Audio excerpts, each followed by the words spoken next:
Hello student, मैं Neeraj sir निर्वाण career institute में आपका स्वागत करता हूं। आज हम लोग मैथ की पहली क्लास स्टार्ट करेंगे।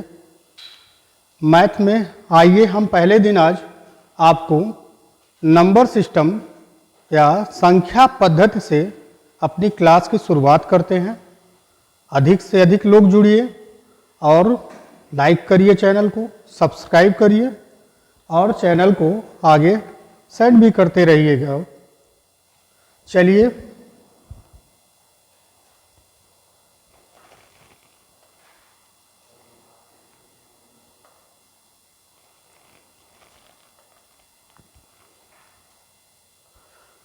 तो स्टूडेंट, हम लोग शुरू करते हैं नंबर सिस्टम।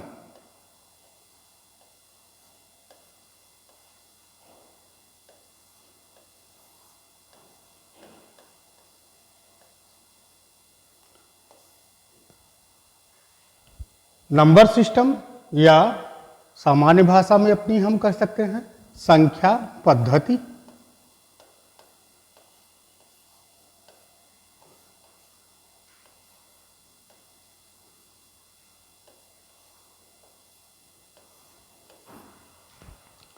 क्या है नंबर सिस्टम? नंबर सिस्टम संख्याओं को या संख्या पद्धति क्या है? तो संख्याओं को व्यक्त करने का एक तरीका, संख्याओं को व्यक्त करने का एक तरीका ही है नंबर सिस्टम या संख्या पद्धति। अब जब संख्या पद्धति हम पढ़ते हैं तो अलग अलग तरीकों की जो हमारी संख्याएं हैं वो सारी संख्याएं हम संख्या पद्धति में देखते हैं। कैसी कैसी कौन कौन सी संख्याएं हैं जो संख्या पद्धति में या हमारे सिलेबस में या जो हमको पढ़ना होता है। तो आइए एक एक संख्याओं के बारे में हम जानते हैं। सबसे पहले तो हम ये समझते हैं कि अंक जिनसे संख्याएं बनती हैं, सबसे पहला नंबर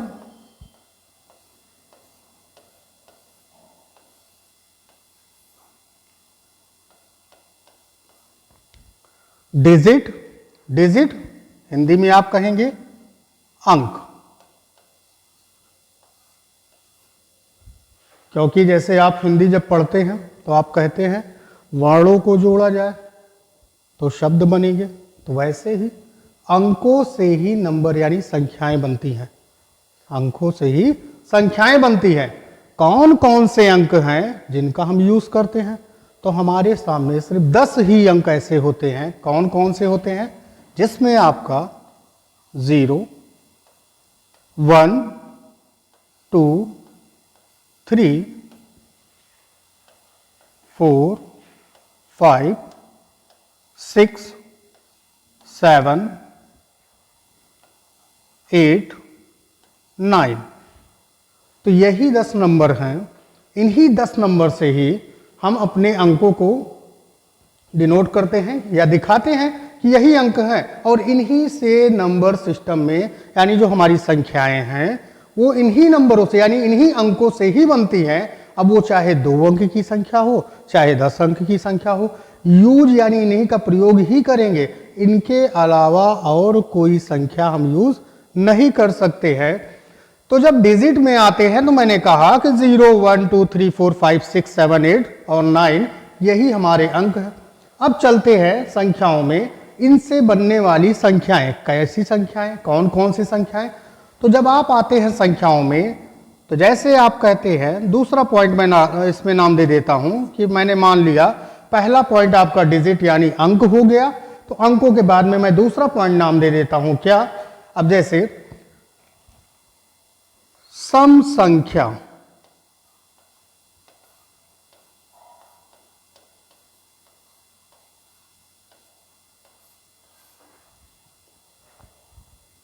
या इवन नंबर।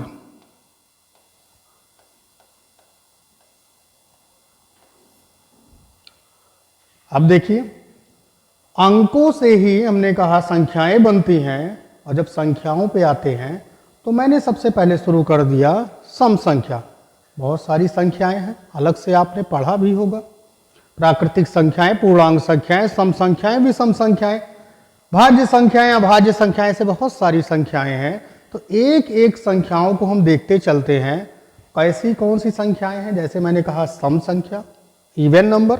इवन नंबर में जब हम बात करते हैं तो कहते हैं एक डिफिनेशन बोली जाती है या परिभाषा क्या दी जाती है सम संख्या की, अगर कोई संख्या किसके, दो के पहाड़े में, अगर कोई संख्या दो के पहाड़े में आ रही हो, जैसे हम अपनी सामान्य भाषा का जब यूज करते हैं तो हम कहते हैं अगर कोई संख्या दो से विभाजित हो रही हो तो वो सभी संख्याएं कैसी हैं, सम संख्याएं हैं। अब दो के पहाड़े कहने का मतलब है जैसे आपका 2, जैसे आपका 4, जैसे आपका 6, जैसे आपका 8, जैसे आपका 10, ऐसे ही आप जहां तक जा सकते हैं या हम कह सकते हैं अनंत तक। अब इसमें थोड़ा एक बात और ध्यान दीजिएगा आप, अब इसमें आप थोड़ा ध्यान दीजिएगा क्या, कि जैसे मैंने कहा 2, 4, 6, 8 ऐसे अनंत तक हम जा सकते हैं, कितनी संख्याएं हम गिन सकते हैं, लेकिन साथ ही साथ में आप ये भी ध्यान दीजिएगा क्या संख्याएं माइनस में भी हो सकती हैं, क्या संख्याएं माइनस में भी हो सकती हैं, -2, -4, क्या संख्याएं जीरो भी हैं, क्या इसमें सम संख्या में जीरो भी आता है। तो हाँ, जैसे मैंने कहा इसकी डिफिनेशन ही यही है, क्या परिभाषा क्या है कि अगर कोई संख्या दो के जो है पहाड़े में, या अगर कोई संख्या दो से विभाजित हो रही हो तो वो सभी संख्याएं सम संख्याएं होती हैं। तो मैंने कहा 2, 4, 6, 8, 10, तो ये हमारी सम संख्याएं हैं। लेकिन मैंने कहा अगर कोई संख्या माइनस में दी जाए तो क्या वो सम संख्या होगी, जैसे मैंने कहा 0 है, क्या 0 सम संख्या होगी, तो ऐसा नहीं। अगर मैंने कहा 2 के पहाड़े में आने की बात है तो -2 भी 2 के पहाड़े में आएगा, -4 भी 2 के पहाड़े में आएगा, और 0 भी आपका एक सम संख्या ही माना जाता है। अगर आप डिवाइड करते हैं, जैसे अगर 2 को आप -2 को जब आप डिवाइड करते हैं,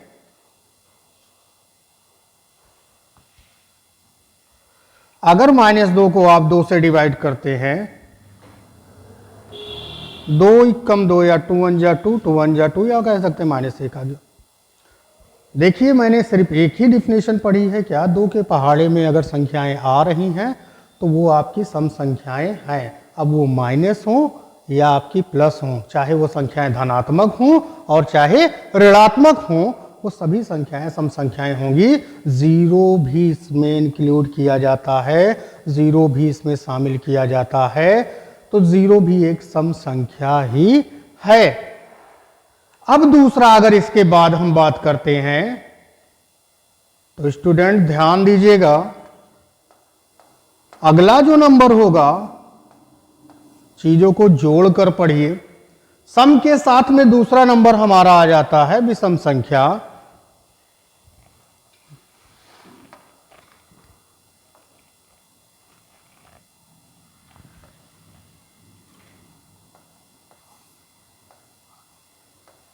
विषम संख्या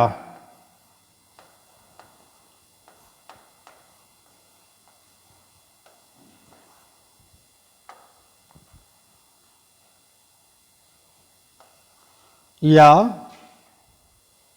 ऑड नंबर, विषम संख्या या ऑड नंबर।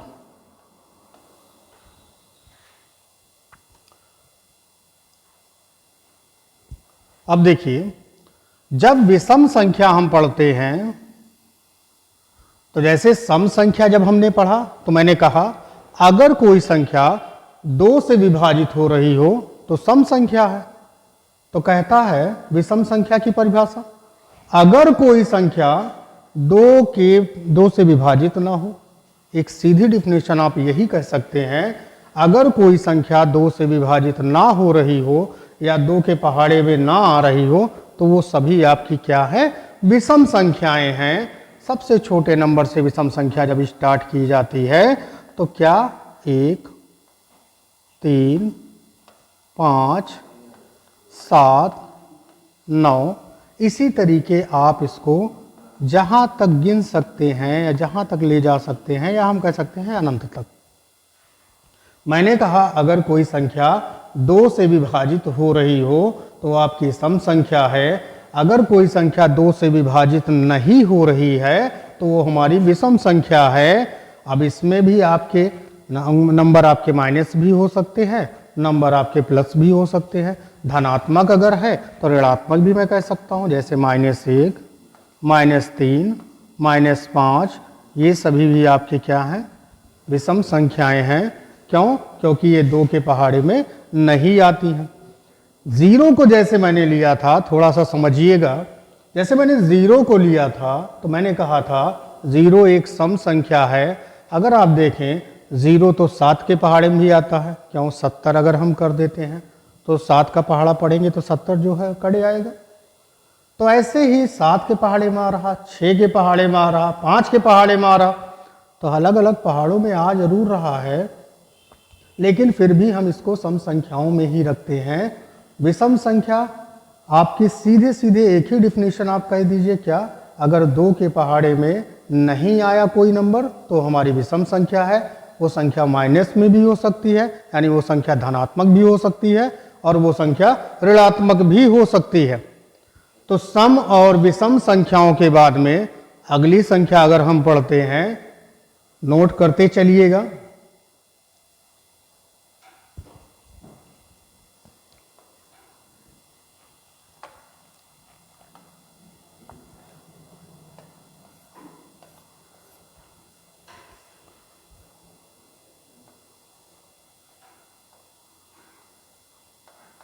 प्राकृतिक संख्या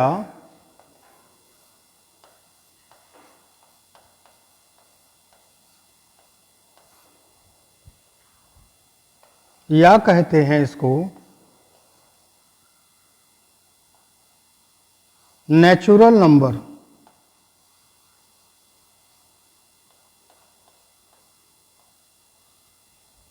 प्राकृतिक संख्या या नेचुरल नंबर।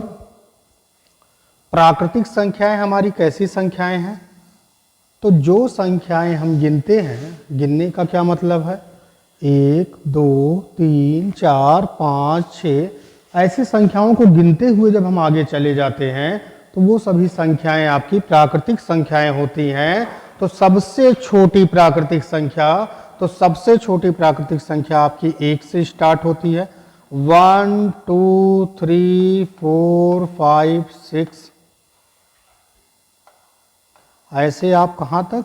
अनंत तक अगर आप इसको गिनना चाहें, इनफाइनाइट तक, तो ये सभी प्राकृतिक संख्याएं हैं। बस याद रखिएगा, जीरो हमारी प्राकृतिक संख्या नहीं है। जीरो हमारी प्राकृतिक संख्या नहीं है। सबसे छोटी प्राकृतिक संख्या जो होती है वो 1 से स्टार्ट होती है। तो ये हो गई आपकी प्राकृतिक संख्याएं। हमने क्या क्या पढ़ा? सम संख्याएं जो 2 के जो है पहाड़े से या 2 से विभाजित हो जाएं। दूसरा हमने पढ़ा विषम संख्याएं, ऐसी सभी संख्याएं जो 2 के पहाड़े में ना आए या 2 के पहाड़े से विभाजित ना हो। प्राकृतिक संख्याएं वे सभी संख्याएं जो हम काउंट करते हैं, जो हम गिनती करते हैं, कहां से? 1 से। 1, 2, 3, मैंने कहा सबसे छोटी प्राकृतिक संख्या हमारी 1 होती है। जीरो प्राकृतिक संख्याओं में नहीं आता है।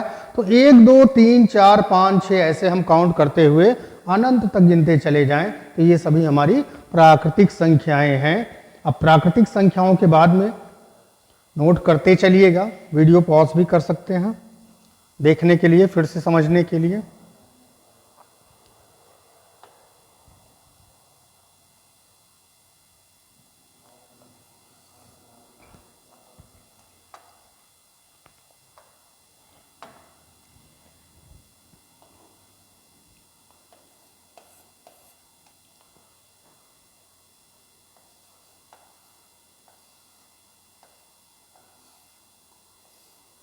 पूर्ण संख्या, अगली संख्या है पूर्ण संख्या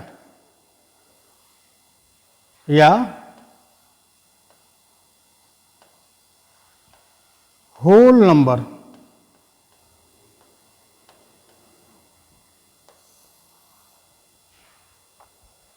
ध्यान दीजिएगा, पूर्ण संख्या या होल नंबर। पूर्ण संख्याएं, देखिए पूर्ण संख्याओं को जब हम गिनते हैं तो सबसे पहला नंबर जो होता है पूर्ण संख्याओं में वो 0 से स्टार्ट होता है। 0, 1, 2, 3, 4, ऐसे आप गिनते हुए उसको काउंट करते हुए अनंत तक लेकर चले जाएं तो ये आपकी कैसी संख्याएं हैं? पूर्ण संख्याएं हैं। सबसे छोटी पूर्ण संख्या 0, 0 से ही स्टार्ट होता है। तो यहीं से एक क्वेश्चन आपका बन के आता है सामने, क्या सभी प्राकृतिक संख्याएं पूर्ण संख्याएं हो सकती हैं? क्यों? क्योंकि पूर्ण संख्याओं के अंतर्गत ही प्राकृतिक संख्याएं आपकी आती हैं। सभी प्राकृतिक संख्याएं पूर्ण संख्याएं हो सकती हैं, लेकिन सभी पूर्ण संख्याएं प्राकृतिक संख्याएं नहीं हो सकती हैं। उसका रीजन क्या है, उसका कारण क्या है? तो सभी प्राकृतिक संख्याएं पूर्ण संख्याएं हो सकती हैं, लेकिन सभी पूर्ण संख्याएं प्राकृतिक संख्याएं नहीं हो सकती हैं। क्यों? क्योंकि 0 उसमें नहीं शामिल किया गया है। इसलिए हम कह सकते हैं कि प्राकृतिक संख्याएं तो पूर्ण संख्याएं होंगी, लेकिन पूर्ण संख्याएं सभी प्राकृतिक संख्याएं नहीं होंगी। तो आप इसको भी नोट करिएगा, ये पूर्ण संख्याएं हैं। पूर्ण संख्याओं के बाद अगली संख्या हम पढ़ते हैं,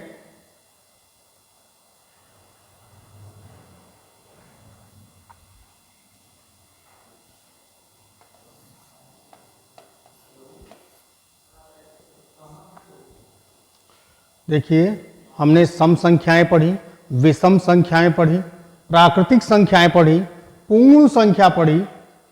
पूर्ण संख्या के बाद आइए पढ़ते हैं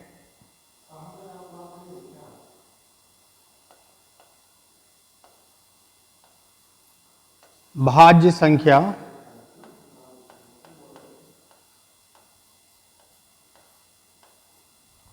या आप कह सकते हैं कंपोजिट नंबर। भाज्य संख्या या कंपोजिट नंबर।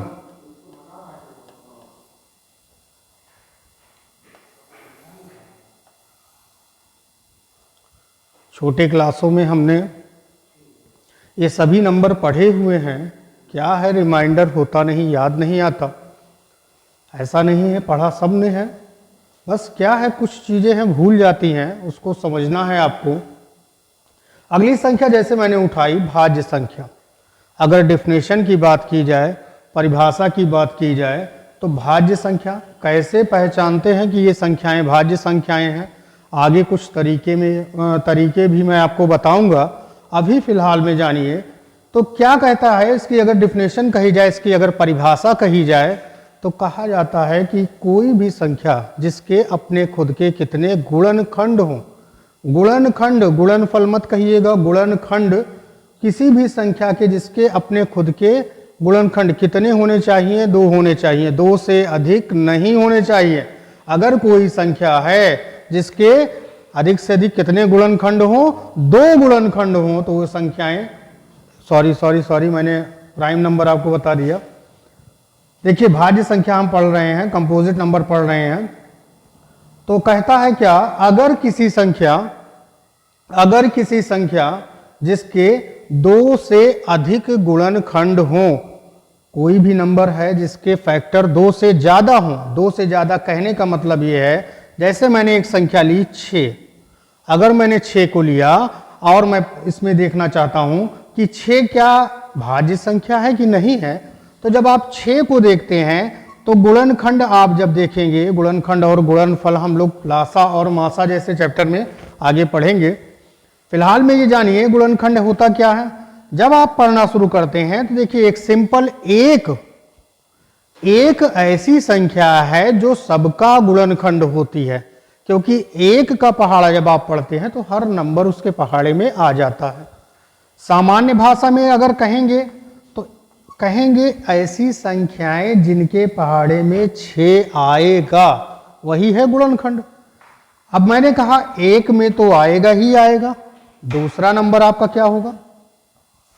जब 2 का पहाड़ा पढ़ते हैं तो 2 के पहाड़े में भी 6 आता है। फिर देखिए 3 का जब पहाड़ा पढ़ते हैं तो 3 के पहाड़े में भी 6 आता है।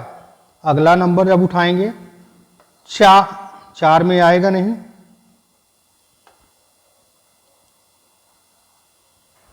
स्वयं 6 का जो पहाड़ा होगा 5 में भी नहीं आएगा, 6 का जो पहाड़ा होगा 6 के पहाड़े में भी 6 आता है। तो अगर आप इसके गुणनखंड चेक करिए तो 1 2 3 4 मोर देन 2 कह सकते हैं। अगर 2 से ज्यादा गुणनखंड हुए तो वो कैसी संख्याएं हो गई? भाज्य संख्याएं हो गई। 2 से अधिक हुए 3 हो, 4 हो, 5 हो, कितने भी हो, 2 से अधिक अगर हैं तो कैसी संख्याएं हो गई? वो भाज्य संख्याएं हो गई। तो क्वेश्चन क्या बना? सबसे छोटी भाज्य संख्या। तो सबसे छोटी भाज्य संख्या अगर एग्जाम्पल में हम लिखेंगे तो लिख लीजिएगा, सबसे छोटी भाज्य संख्या आपकी होती है 4, फिर 6, फिर 8, 9, 10। तो ये सभी नंबर आप आगे बढ़ाते हुए चले जाइए। ये सभी संख्याएं आपकी कैसी संख्याएं हैं? ये भाज्य संख्याएं हैं। एक ऐसी संख्या जिसके 2 से ज़्यादा गुणनखंड हों तो वो सभी संख्याएं किस में आएंगी? भाज्य संख्याएं आएंगी। तो इसको भी आप नोट करते चलिए और समझना है तो वीडियो को पॉज करके देखिए। भाज्य संख्याओं के बाद में इसी से जुड़ा हुआ दूसरा नंबर जब पढ़ते हैं भाज्य के साथ में तो हम पढ़ते हैं अभाज्य संख्या या प्राइम नंबर। अभाज्य संख्या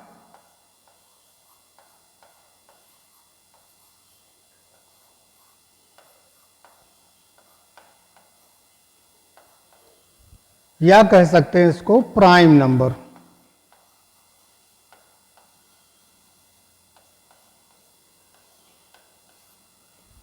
अभाज्य संख्या या प्राइम नंबर। भाज्य संख्याएं हमने पढ़ी, अब नंबर आएगा अभाज्य का, प्राइम नंबर। देखिए समझिएगा, इन्हीं से जुड़ा हुआ होता है क्या? जैसे अगर परिभाषा की बात कही जाए तो प्राइम नंबर कैसे नंबर?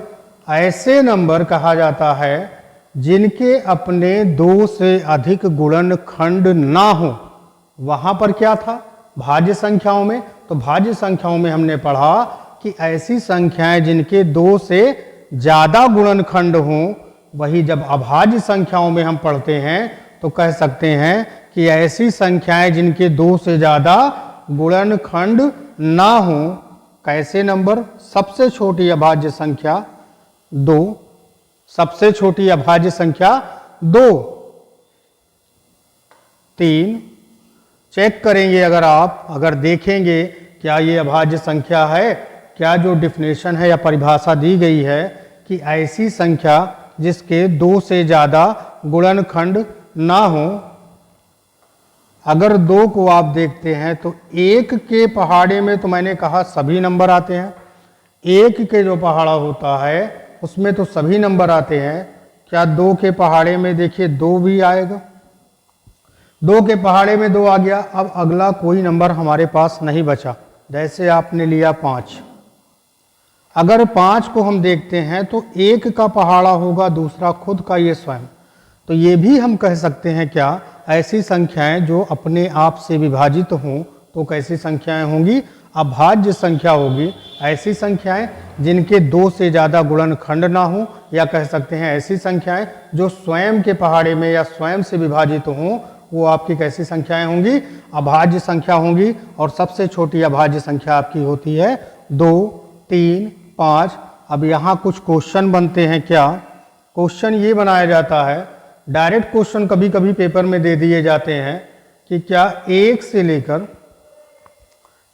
लेकर 50 तक, 1 से लेकर 100 तक आपसे पूछ लेगा कि टोटल कितनी अभाज्य संख्याएं हैं 1 से लेकर 50 तक। तो या तो आपके पास एक तरीका है कि बैठकर आप उसको गिनिए, 2, 3, 5, 7, 11, 13,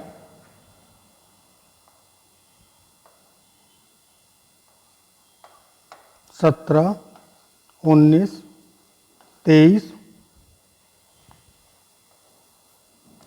29, 31, 37,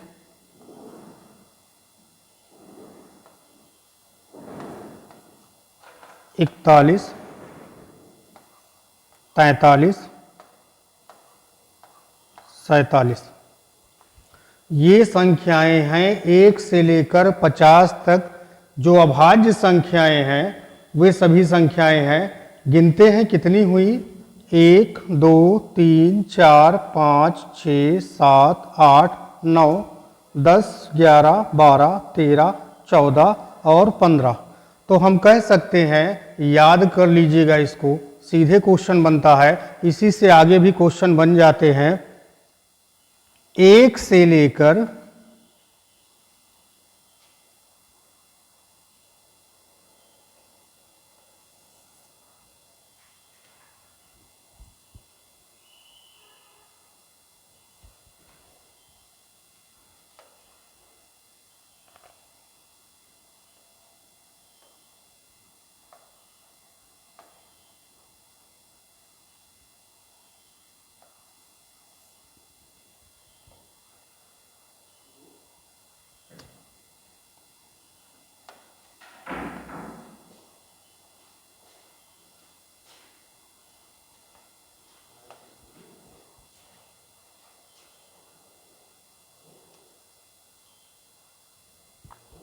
देखिए हम गिन रहे थे कि 1 से लेकर 50 तक कुल कितनी संख्याएं हैं। तो मैंने गिना 1 से लेकर टोटल 50 तक प्राइम संख्याएं, प्राइम नंबर आपके यानी अभाज्य संख्याएं कितनी हैं, तो वो है 15।